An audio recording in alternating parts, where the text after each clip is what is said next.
Tesla's Model Y once ruled the EV world, but with so many newcomers, is its rule finally over?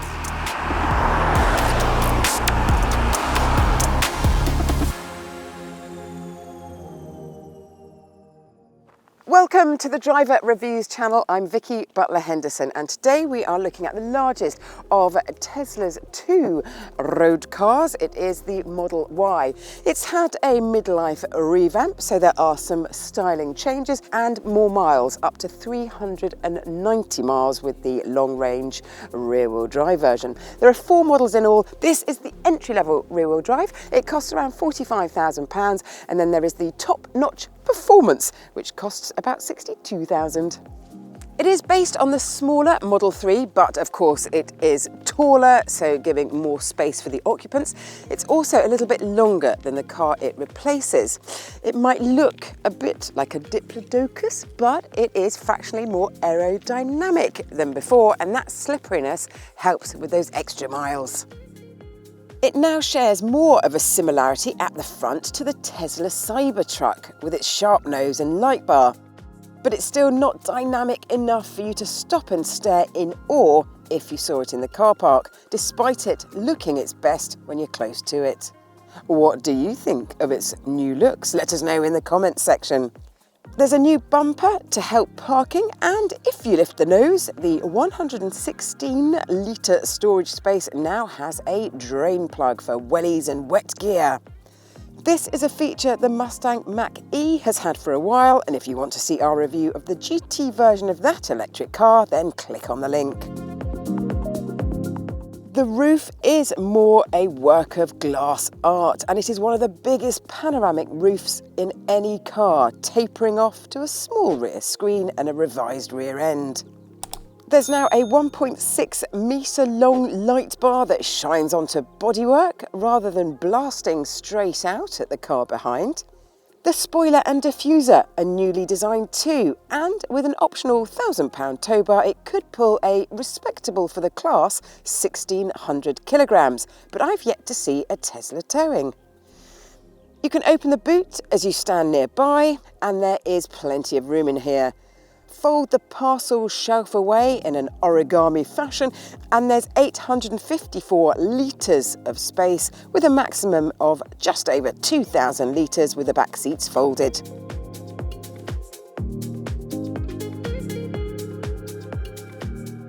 There are some useful side spaces and underfloor places as well. Keeping it all on the ground are a set of 19-inch cross-flow wheels, and these are surrounded by Hankook Ventus S1 Evo 3 EV tyres. They have been developed in collaboration with Tesla, which is what this T2 marking indicates. And it's also been reviewed by hundreds of drivers on DriverReviews, earning a rating of 4.5 out of 5. Whatever car you drive, the only thing connecting you to the road or the track are the tiny contact patches on your tyres, so it is crucial to find the right set. But searching for them can be stressful and confusing. If you need help choosing new tyres for your car, then go to DriverReviews.com, where you will see thousands of reviews of all the top brands written by drivers just like you. Also, check out the winners of our latest Customer Choice Awards. Inside surely is the last word in uncluttered, so much so that you would think that there wasn't much to talk about. You'd be wrong. Look closely and you'll see a few things to connect with. On the steering wheel, there are some haptic panels for flashing your lights and wiping the screen, whilst the scrollers move the door mirrors and the wheel positions, but this has to be done in conjunction with the screen. And then there's just the one lonely stalk for the indicators. And as it's the only one, you'd hope it would be the most ergonomic one you've ever used, with the most satisfying click in the world. Far from it. You might think that that isn't very important, but it forms one of the few connections that you have got with the car, so it should be amazing. But let's move on. There are 2 phone charging mats, which is unusual and very useful, particularly as you rely heavily on the phone for many features, including moving it out of a tight parking spot while you stand outside. Perfectly hidden ahead of the passenger is a glove box, but you have to use the screen to get into it. So now let's talk about that screen. There's no Apple CarPlay or Android Auto connectivity, so you'd better have all your login details and passwords handy for all the apps. But once you have done this, the system works well, apart from selecting the radio stations on the move.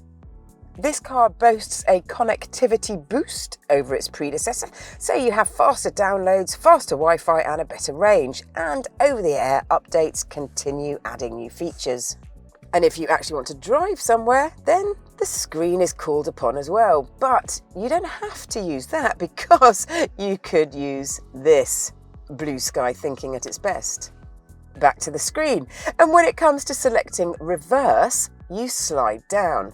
But with most automatic physical gear sticks, you move it forwards to select reverse and backwards to select drive. And after about 500 miles, the Tesla's way of doing it still doesn't come naturally to me.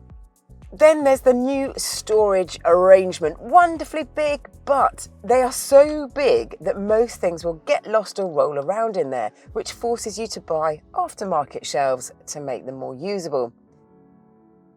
Sliding tops across the cup holders are a nice touch. Ahead of you is a wraparound light bar with all the colour options, but it is best to turn it off when you're driving at night because it can be a little distracting. The front seats have been redesigned for more comfort and suit a fuller frame, and they now have hot and cold air running through them. The standard colour is black, but don't shy away from the black and white funky option. Other tweaks are the upgraded audio and improved soundproofing, including the glass to make the cabin 22% quieter than before.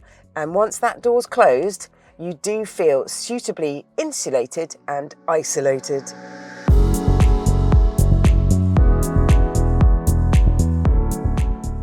In the back, it is spacious, particularly for headroom.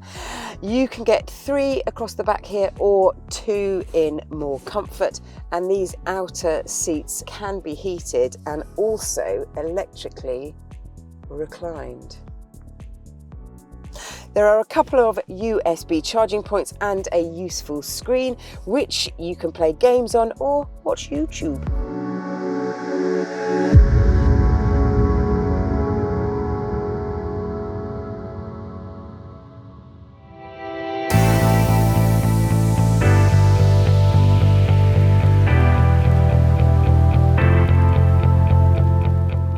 Before you settle down and watch more, please press like and subscribe so that you're notified each time we post something new. With around 300 horsepower and being electric, performance in a straight line is brisk enough for most conditions. 0 to 62 happens in 5.9 seconds. But if you want more, then the performance version will do that in 3.5 seconds. Top speed is 125, but don't forget, the faster you go, the more electricity you use, so that range drops severely.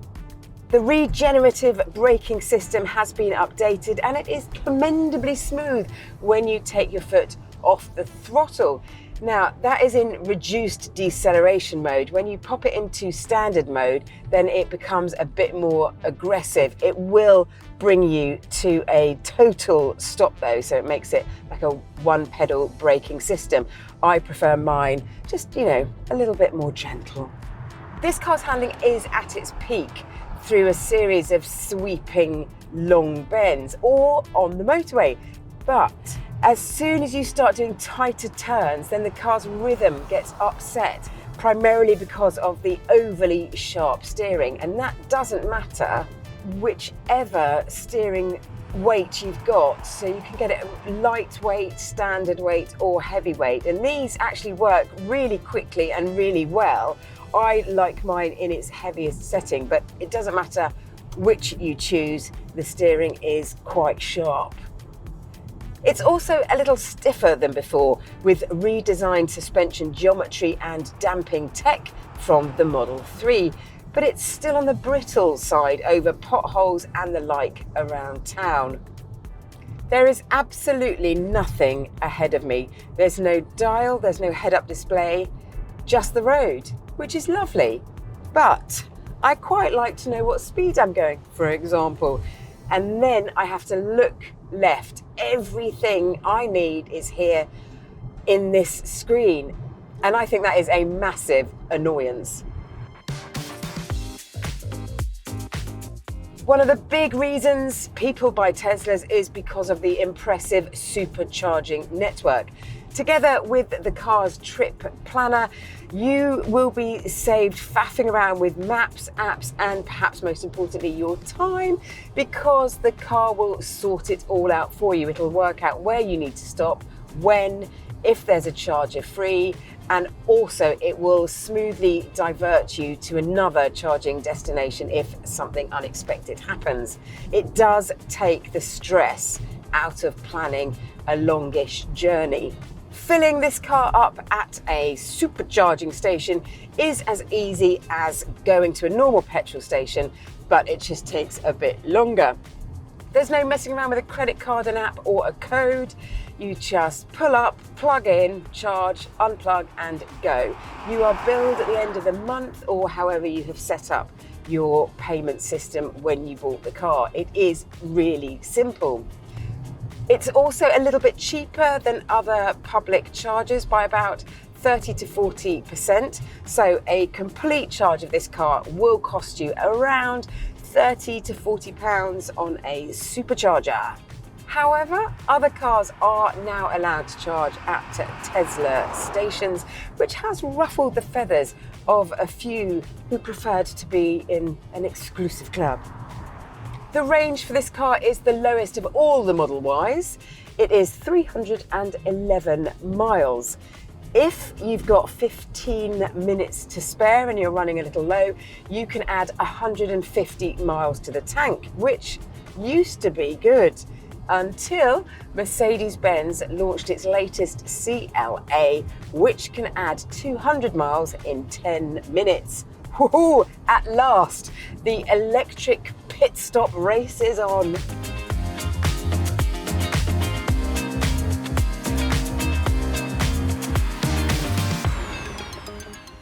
This car is more refined with a more premium cabin than before, but there is something about it that is a bit like a domestic appliance on wheels. It's lacking desirability and passion, and they are two things that I really need from a car. That said, there is no denying that this car is still a force to be reckoned with. Thank you so much for watching Driver Reviews today. Please let us know your thoughts about the Tesla in the comments section, and please press like and subscribe so you're notified each time we post something new.